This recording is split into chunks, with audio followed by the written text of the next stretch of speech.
இயற்கை அங்காடி. தொடர்புக்கு 8754449299. உலகெங்கும் பரவி வாழ்கிற தாய் தமிழ் உறவுகள் டிஎன் மீடியாவுக்கு ஆதரவு அளித்து வருகின்ற நல் உள்ளங்கள் அனைவருக்கும் பாலமுரளிவர்மனின் அன்பு வணக்கம். இன்றைக்கு தமிழ்நாட்டில் முதலமைச்சர் விஜய் அவர்கள் ஒவ்வொருவராக வீடு தேடி சென்று பார்த்தது பேசுபொருளாக இருக்கிறது. அதை எல்லோரும் மாண்பு என்று பண்பு என்று பாராட்டுகிறார்கள் அல்லது அதை பற்றி பேசுகிறார்கள். உண்மையாகவே மாண்புக்காக, அரசியல் மாண்புக்காக இதுவரைக்கும் இந்த தமிழ்நாட்டில் அரசியல் கட்சிகளுக்கிடையே, அந்த தலைமைகளுக்கிடையே ஏற்படாத ஒரு இணக்கமான போக்கை உருவாக்குவதற்காகத்தான் அவர் எல்லோரையும் சந்திக்கிறாரா என்ற ஐயமும் பலருக்கு ஏற்பட்டிருக்கிறது.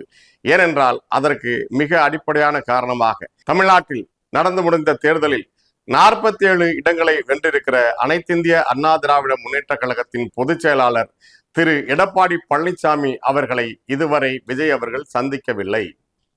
முன்னாள் முதலமைச்சர் ஸ்டாலின் அவர்களை வீடு தேடி சென்று சந்தித்தார். திமுக தான் என்னுடைய முதல் எதிரி, அரசியல் எதிரி என்று பேசினார். இன்னும் விரல் நீட்டி எச்சரித்தார். இப்படி பல வகைகளில் திமுகவை கடுமையாக சாடி வந்த விஜய் அவர்கள் ஆட்சி பொறுப்பேற்ற உடனே முந்தைய முதலமைச்சராக இருந்த திரு ஸ்டாலின் அவர்களை வீடு தேடி சந்தித்தார். பிறகு அதனைத் தொடர்ந்து மறுமலர்ச்சி திராவிட முன்னேற்ற கழகத்தின் பொதுச் செயலாளர் திரு வைகோ அவர்களை சந்தித்தார். பிறகு நேற்றைய மாலை நாம் தமிழர் கட்சியின் தலைமை ஒருங்கிணைப்பாளர் செந்தமிழன் சீமான் அவர்களை அவரது வீட்டில் சந்தித்தார். சீமானை சந்தித்த பிறகு திரு அன்புமணி ராமதாஸ் அவர்களையும் வீடு தேடி சென்று சந்தித்திருக்கிறார். ஆனால் இதுவரை அவர் எடப்பாடி பழனிசாமியை சந்திக்காமல் இருப்பதற்கான காரணம் என்ன, அதன் பின்னால் இருந்து யார் இயக்குகிறார்கள் என்ற கேள்வியும் இப்போது பரபரப்பாக எழுப்பப்படுகிறது. இப்போது வரை ஏன் எடப்பாடி பழனிசாமி அவர்கள் மீது அவர் அந்த கடுமையான போக்கை கையாளுகிறார் என்பது எல்லோருக்கும் கேள்விக்குறியாக இருக்கிறது. இன்னும் சொல்ல போனால் கரூரில் நடந்த அந்த துயர நிகழ்வுக்கு முந்திக்கொண்டு ஆதரவு தெரிவித்தவர், விஜய்க்காக பேசியவர் திரு எடப்பாடி பழனிசாமி அவர்கள்.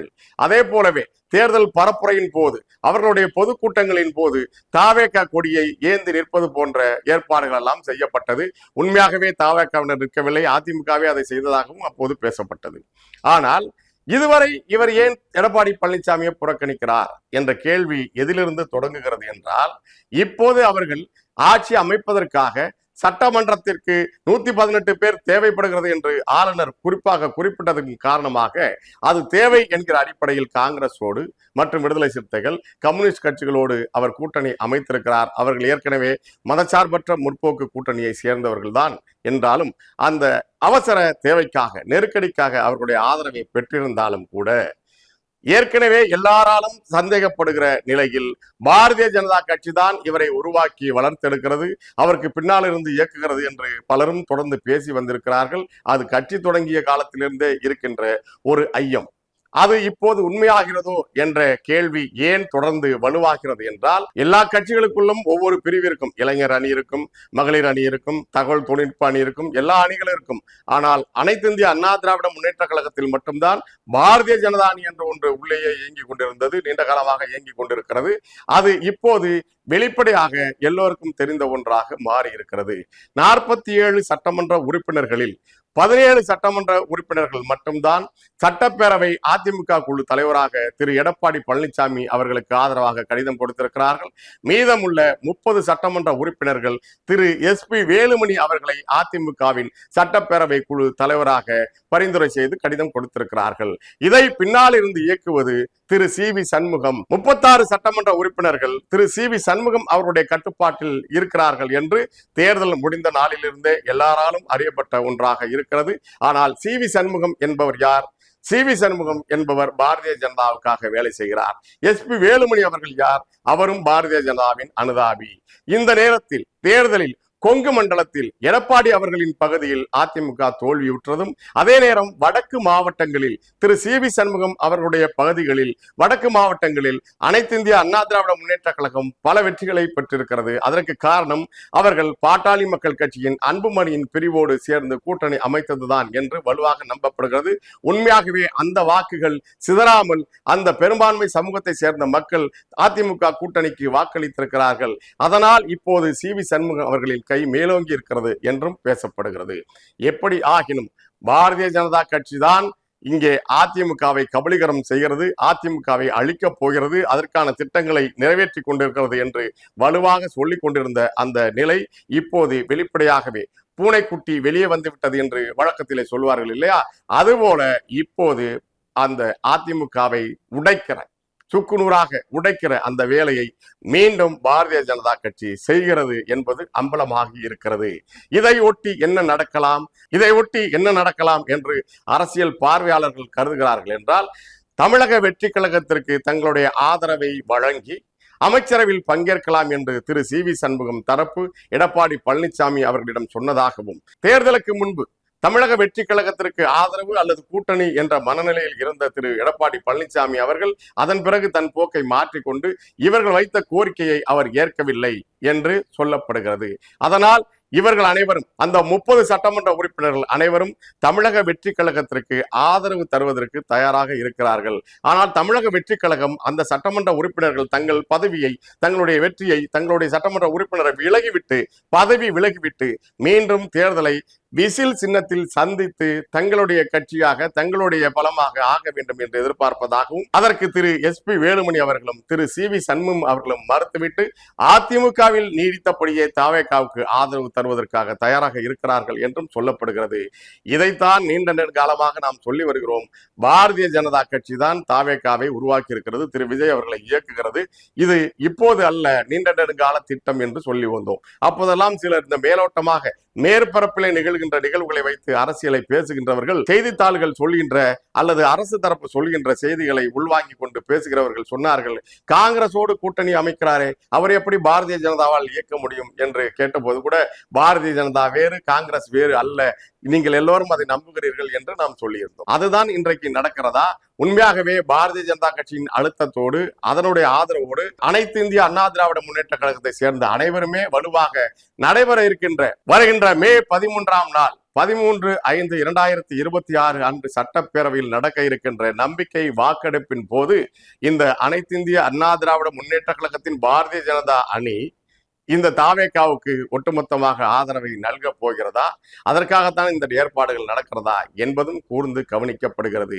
அப்போது எப்போதுமே காங்கிரஸ் கழுத்தை அறுப்பதில் தேர்ந்த ஒரு கட்சி, அதன் தலைமை யாருக்கும் எப்போதும் தீங்கு செய்வதற்கோ துரோகம் செய்வதற்கோ தயங்காது என்பது இந்திய அரசியல் வரலாற்றில் தொடர்ந்து நடந்து வருகின்ற ஒரு நிகழ்வாக இருக்கிறது.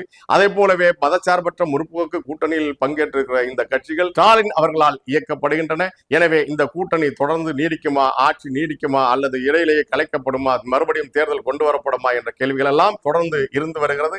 அதற்காகத்தான் தற்காலிக ஏற்பாடாக இங்கே ஆதரவை பெற்றுக்கொண்டு இப்போது அனைத்து இந்திய அண்ணா திராவிட முன்னேற்ற கழகத்தின் பாரதிய ஜனதா அணியை சேர்ந்தவர்களின் ஆதரவை பெற்று மத்திய அரசை ஆள்கின்றவரின் துணையோடு, பாரதிய ஜனதாவின் துணையோடு தமிழ்நாட்டில் ஆட்சியை 5 ஆண்டுகள் ஓட்டிவிடலாம் என்கிற நம்பிக்கையோடு விஜய் காத்திருக்கிறாரா என்பதெல்லாம் வருகின்ற 13ஆம் தேதி மிக தெளிவாக தெரிய போகிறது.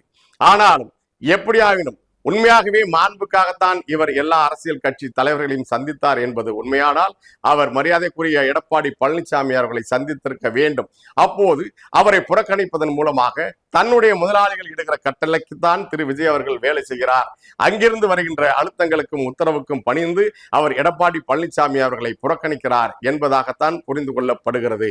இப்போது தமிழ்நாட்டில் ஏற்கனவே இருக்கின்ற சாராய கடைகள், டாஸ்மாக் கடைகள் இருப்பதில் 717 கடைகளை மூடப்போவதாக அறிவிக்கப்பட்டிருக்கிறது. அதற்காக அரசு அதிகாரிகள் ஆய்வு செய்து 717 கடைகள், வழிபாட்டு தலங்கள், கல்வி நிலையங்கள், பேருந்து நிலையங்கள் அருகில் இருக்கின்ற கடைகளை மூடுவதற்காக பரிந்துரை செய்யப்பட்டிருப்பதாக பேசப்படுகிறது. ஏற்கனவே 4765 சாராய கடைகள் தமிழ்நாட்டில் இருப்பதாக சொல்லப்பட்டது. எப்போது? அனைத்து இந்திய அண்ணா திராவிட முன்னேற்ற கழகத்தின் ஆட்சியில். அதை நாங்கள் ஓராண்டுக்கு 500 கடைகள் என்று 5 ஆண்டுகளுக்குள் மொத்தமாக மூடிவிடுவோம் என்று அனைத்து இந்திய அண்ணா திராவிட முன்னேற்ற கழகத்தின் பொதுச் செயலாளர் அப்போது சொல்லியிருந்தாலும் கூட, ஆனால் அது அவர்களுடைய ஆட்சியில் நிறைவேற்றப்படவில்லை. அதே போலவே அண்ணா திராவிட முன்னேற்ற கழக ஆட்சியிலே விற்கப்பட்ட சாராயத்தினால்தான் இளம் விதவைகள் தமிழ்நாட்டில் அதிகமாக ஆகிவிட்டார்கள் என்பது போல திராவிட முன்னேற்ற கழகத்தை சேர்ந்த நாடாளுமன்ற உறுப்பினர் மரியாதைக்குரிய கனிமொழி அவர்கள் எப்போதுமே தேர்தல் பரப்புரைகளிலும் அதற்கு முன்பாகவும் பேசிக் கொண்டிருந்தார்கள். அவருடைய ஆட்சி காலத்திலும் இங்கே இளம் பெண்கள் விதவைகளாக ஆனார்கள். அப்போது நீண்ட நெடுங்காலமாக இந்த 2 பெரும் திராவிட கட்சிகளின் ஆட்சியிலே இந்த சாராயம் வெள்ளமாக ஓடி இங்கே தமிழர்களை நிலைக்குலைய வைத்தது, இனப்படுகொலை, ஒரு மறைமுக இனப்படுகொலையை செய்தது. ஆனாலும் பாட்டாளி மக்கள் கட்சியின் மரியாதைக்குரிய மருத்துவர் ராமதாஸ் அவர்கள் திரு கருணாநிதி அவர்களின் ஆட்சி காலத்திலேயே தொடர்ச்சியான அழுத்தங்களை கொடுத்து கடைகளின் விற்பனை நேரத்தை குறைப்பது, எண்ணிக்கைகளை குறைப்பது என்று அது ஏற்கனவே சிறு சிறு மாற்றங்கள் செய்யப்பட்டு வந்திருந்தாலும் கூட நாட்டின் அரசை நடத்துவதற்கு சாராய பொருளாதாரம் மிக முக்கியமானதாக இந்த இரண்டு பெரும் கட்சிகளால் தொடர்ந்து பார்க்கப்பட்டு வந்தது. ஏன் விற்பனை குறைந்திருக்கிறது என்று ஒவ்வொரு மாவட்டங்களிலும் மாவட்ட ஆட்சியாளர்கள் கூட்டங்கள் நடந்த கொடுமைகள் எல்லாம் நடந்தன. சாராயம் ஏன் குறைவாக விற்கிறது, ஏன் இந்த முறை 500 கோடிக்கு விற்கவில்லை என்றெல்லாம் ஒவ்வொரு நாளிலும் அவர்கள் கூட்டங்கள் போட்டிருக்கிறார்கள். தீபாவளியின் போது 750 கோடி, பொங்கலின் போது 600 கோடி என்றெல்லாம் அவர்கள் போட்டி போட்டுக்கொண்டு ஒரு வணிகமாக அதை மாற்றிய கொடுமைகள் எல்லாம் நடந்தது. ஆனாலும் பள்ளி அருகில், கல்வி நிலையங்கள் அருகில், கோயில்களின் அருகில், வழிபாட்டு தலங்களின் அருகில், பொது இடங்களின் அருகில், முதன்மை சாலைகளின் அருகில் இருந்த கடைகள் ஏற்கனவே இருக்கிற உத்தரவின்படி நீக்கப்பட்ட கடைகளாகவும் இருக்கின்றன.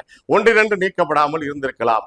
அதை ஏதோ இவர்கள் புதிதாக பெரிய சாதனையாக ஆட்சிக்கு வந்த உடனே நாங்கள் அந்த சாதனை செய்து விட்டோம் என்று இவர்களாக செய்தது போலவே ஒரு அறிவிப்பை வெளியிட்டிருக்கிறார்கள். இதுவும் திராவிட மாடல் போலவே வெறும் செய்தி அரசியல், விளம்பர அரசியல் செய்கின்ற ஒரு ஆட்சியாகத்தான் இருக்குமோ என்ற ஐயமும் இதனால் எழுந்திருக்கிறது. இந்த நாட்டில் நூல் நிலையங்களை விட, நூலகங்களை விட சாராய கடைகள் அதிகமாக இருப்பதே இந்த நாட்டிற்கும் இந்த இனத்திற்கும் பெரு அவமானம். அதை ஒட்டுமொத்தமாக மூடுவதற்கு உத்தரவு தமிழ்நாடு அரசு பிறப்பிக்குமேயானால் அதுதான் சாதனையாகவும் சரியான ஒரு அரசின் செயல்பாடாகவும் இருக்க முடியும். எண்ணிக்கையை குறைக்கிறோம் அல்லது இப்போது எண்ணிக்கையை குறைத்துவிட்டு மீண்டும் ஓராண்டுகள் கழித்து வருவாய் இல்லை எங்களுக்கு என்று வேறு இடங்களில் கடையை தொடங்க மாட்டார்கள் என்பதற்கு எந்த உறுதிப்பாடும் இல்லை என்பதுதான் எல்லாருடைய ஐயமாகவும் சந்தேகமாகவும் இருக்கிறது. எனவே ஓர் அரசு இந்த நாட்டிலிருந்து முற்றாக மதுவிலக்கை அமல்படுத்த முடியும் என்ற கேள்வி இந்தியா முழுமைக்கும் இருக்கிறது. அப்படி கொண்டு வந்தால் உடனடியாக கள்ளச்சாராயம் வந்துவிடும் என்று ஆட்சியில் இருப்பவர்களே சொல்லுவார்கள் வெட்கம் இல்லாமல்.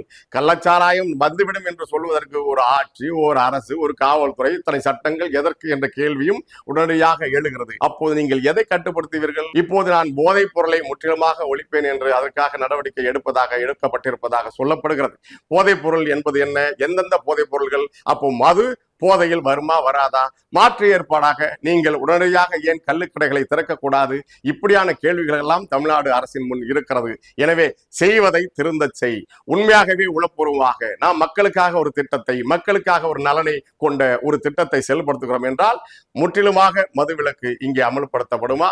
சாராய கடைகள் மூடப்படுமா? அதற்கு மாற்றாக தமிழர் பண்பாட்டில், தமிழர் வாழ்வியலில், தமிழர் வரலாற்றில், தமிழரின் சங்க இலக்கியங்களில் நீண்ட நெடுகாலமாக பயன்படுத்தப்பட்டு வந்திருக்கின்ற பூந்தேரல் என்று சொல்லப்படுகிற அந்த பனங்கள், தென்னங்கள் என்று சொல்லப்படுகிற மூலிகை சாறு, பனம்பால், தென்னம்பால் என்று அதை மக்கள் பயன்பாட்டுக்கு கொண்டு வரும்போது வேளாண் குடிமக்களின் பொருளாதாரம் உயரும், மதுவினால் இங்கு ஏற்படுகின்ற அழிவுகள் தடுக்கப்படும், விவசாயிகளின் வாழ்க்கை தரமும் உயரும்.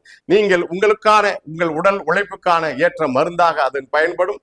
ஆனால் அதற்காக நீங்கள் பொருளாதாரத்தையோ உடல் நலத்தையோ இழக்க வேண்டியது இருக்காது என்பதையெல்லாம் தமிழ்நாடு அரசு ஆய்வு செய்து கள்ளுக்கு அனுமதி தருமா என்ற கேள்வியும் இங்கே எழுந்திருக்கிறது. எனவே தமிழ்நாடு அரசின் செயல்பாடுகள் கூர்மையாக ஆய்வு செய்யப்பட்டு வெறும் உணர்ச்சி வசத்திற்காக, விளம்பரத்திற்காக தேர்தலில் பயன்படுத்திய அதே விளம்பர யுத்தியை பயன்படுத்தி ஆட்சியை 5 ஆண்டுகள் கடத்தி விடலாம் என்று எண்ணாமல் உண்மையாகவே உளப்பூர்வமாக திட்டமிட்டு செயலாற்ற வேண்டும் என்பதுதான் தமிழ்நாட்டு மக்களின் எதிர்பார்ப்பாக இருக்கிறது. மீண்டும் அடுத்த ஒரு தலைப்பில் சந்திப்போம். நன்றி, வணக்கம்.